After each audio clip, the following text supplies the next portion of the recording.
Mining is defined as the process of extraction of valuable geological minerals and metals from the surface of the earth.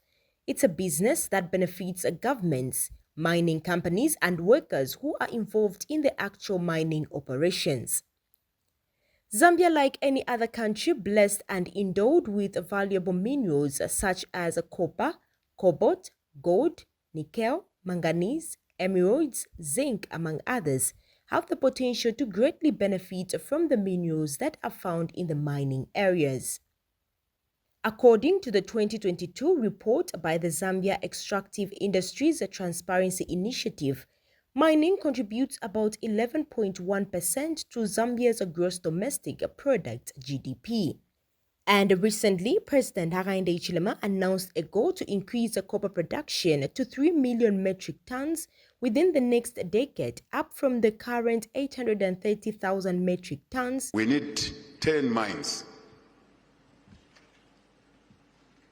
11, 12, 13, each one with 250 metric tons and above, and we'll hit our 3 million tons, easy.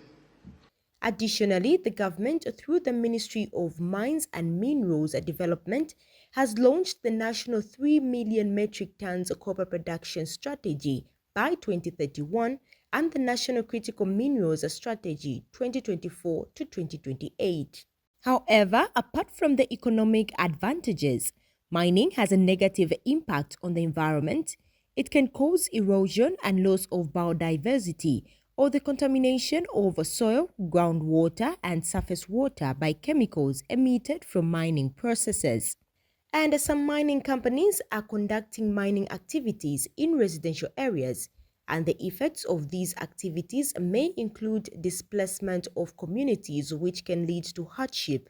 Resettlement can be involuntary, and communities may be left without access to food, water, or other income opportunities. To address these issues and foster a balanced approach benefiting both mining companies and communities, stakeholders are introducing targeted interventions. In this spirit, FIAN Zambia, through its board chairperson Angela Mulenga, has launched a 2-year project called Supporting a Just Energy Transition, centered on protecting and promoting of human rights for communities living in mineral resource areas in Zambia. Your commitment to human rights and social justice aligns perfectly with our mission at FIAN Zambia. This 2-year initiative aims to advocate for rights of communities residing in the critical mineral resource areas. We acknowledge that these communities often face significant challenges related to their rights to food and nutrition, particularly as they navigate the complexities associated with mining activities. In this project, our goal is not only to promote these rights, but also to enhance community understanding of the importance of critical minerals in today's economy. And Caritas Zambia Head of Programs Edmond Kangamungazi said all the agents responsible for ensuring that the environment is safe should also ensure that communities are protected. So it's the aspect of how do we strengthen and ensure that people are actually happy with the compensation. Because it's not just about replacement, but also ensuring that the communities, even way after they are moved, they're able to maintain that livelihood in terms of also that income. Talk about also the agencies that are supposed to ensure that these communities are protected. Talk about Ministry of Agriculture, ZEMA. When we talk about ZEMA, it does the social impact assessment. Promises that are made by the mining companies. How do we ensure that those promises are actually being upheld even 5 years, 6 years from now? And not only that, we need to ensure that the communities have access to those commitments that have been made. And people can actually, someone can actually follow up in terms of those commitments. And many times also we have the problem of where communities are not given the right to say no.